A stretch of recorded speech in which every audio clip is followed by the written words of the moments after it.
Bang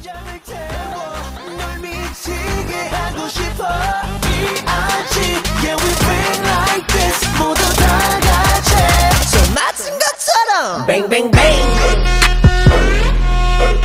bang bang bang, bang bang bang, bang bang bang, bang bang bang. Welcome to a new reaction. We will be reacting to 10 dumbest things in the worst summer movie season ever. So it'll be the original video will be in the description. Go to the description, follow me on all of my social medias. And you know what else you can do?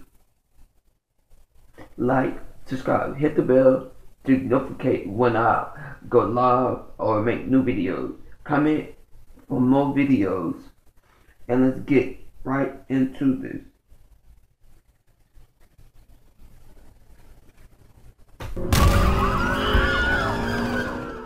2017's Summer of Movies once again proved that blockbuster filmmaking is a magnet for poor creative decisions, counterintuitive to the idea of making money, or indeed, good art. For every entertaining tentpole released this past summer, there were several brain-dead movies that made mind-bogglingly, head-smackingly bad choices, resulting in infamous scenes that won't be forgotten anytime soon, for the wrong reasons. I'm Ben from What Culture, and here are the 10 dumbest things in the worst summer movie season ever. Number 10. The unforgivably terrible CGI. Baywatch. There's a lot of bad CGI in The Rock's latest summer blockbuster, most egregiously during a fire yacht scene sequence where Dwayne Johnson and his co-stars have clearly acted the majority of the scene against a green screen before cheap explosion effects were crudely added in post-production. This is a near $70 million movie after all, and yet it couldn't find some cash to throw at a decent effects house to make sure the visuals weren't distractingly unconvincing. Number 9. The Dark Universe. The Mummy.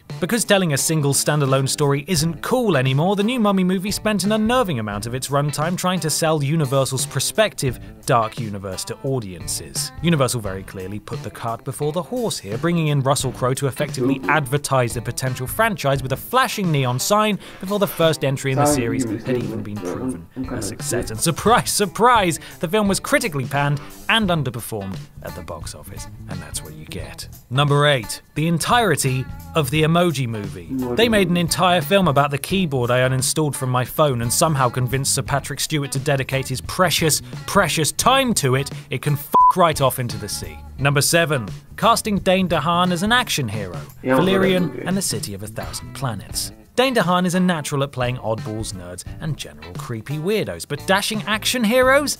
Not so much, and on a purely physical level he bears almost no immediate physical resemblance to his square-jawed comic book equivalent. This is extra stupid considering that Valerian cost over $200 million, and if you're spending that much on a movie, you sure as hell don't hang it on an actor like Dane DeHaan, no offense intended, Dane DeHaan. He has zero natural chemistry with Cara Delevingne either, who plays his love interest throughout the film, and considering how pivotal their romance is to the overarching story, the fact it doesn't work is a major obstacle to the movie as a whole. Number 6. Nobody cares about Han, the fate of the furious. When the villainous Deckard Shaw joins Mr. Nobody's team in order to track down Dom and stop new antagonist Cypher, the team seems to conveniently forget that Shaw murdered their pal Han not so long ago. Now, these films never claim to possess much in the way of internal logic, but even with that in mind, it's quite insulting to the audience's intelligence that such a pivotal event in the series' history is so keenly glossed over simply for the cool novelty appeal of having the Staith on the team. If even just a few more lines of the team members protesting had been included, it wouldn't have seemed quite so jarring. Number 5.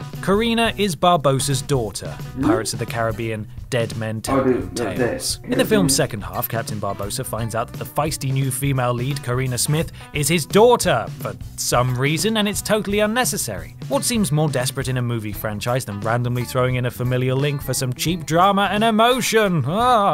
Inevitably, spoilers, Barbossa dies at the end, and Karina— I didn't really give you enough time to react, but I don't think you truly care if you're watching this list. Barbossa dies at the end, and Karina takes on the Barbossa name, but it feels very forced because the flat attempt at emotion wasn't remotely earned, and so it came off as awfully insincere. Number 4. Those expensive flops everyone saw coming. Not a single summer goes by without several high-profile, big-budget films flopping horrendously, and this year's biggest culprits were Valerian and the City of a Thousand Planets and King Arthur, Legend of the Sword. The thing is, both of these films weren't merely bold risks, they were stupid gambles. Valerian was the most expensive project in European film history, costing over $200 million and failing to make anywhere close to that budget back. King Arthur, meanwhile, somehow cost a ludicrous $175 million and didn't even make $150 million worldwide. Ritchie's film clearly should have cost around $100 million and certainly no more, and it's all the more disconcerting when you consider that maybe some of that money might not have ended up on the screen. Number 3.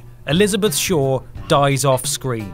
Alien Covenant. In Ridley Scott's new Is It an Alien Film? Oh Christ, Even We Don't Know movie, it's revealed that Prometheus protagonist Elizabeth Shaw was killed by android David and experimented upon. Right, so Prometheus ended on a cliffhanger which flat out stated that the sequel should follow Shaw on her journey to the engineer homeworld, but at some point Scott got cold feet and decided to kill Shaw off screen while focusing on a whole new roster of characters. Why even bother getting the audience invested in Shaw in the first place if she's only going to briefly reappear in a viral video for the follow-up and only show up in the actual film as a corpse doll? Hashtag corpse doll. Number 2. Ares' final form. Wonder Woman.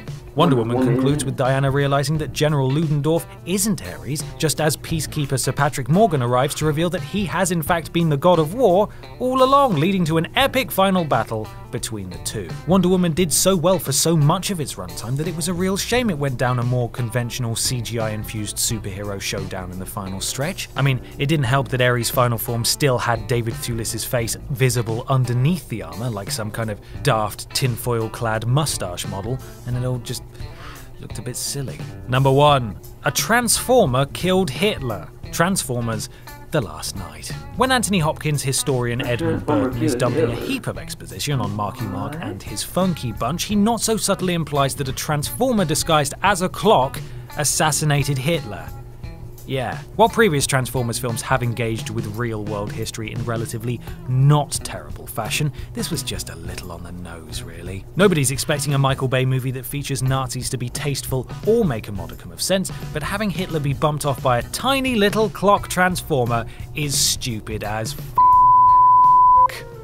And that's our list. Make sure you subscribe to the What Culture YouTube channel for more lists like this, and don't forget to visit whatculture.com for daily news and articles. I'm Ben from What Culture, and thanks for watching. Really, mother. So, if you're in the description for more videos that will try this way, I will see you on more videos. Go ahead and like, subscribe, and go to the comment to more videos to react to next. That's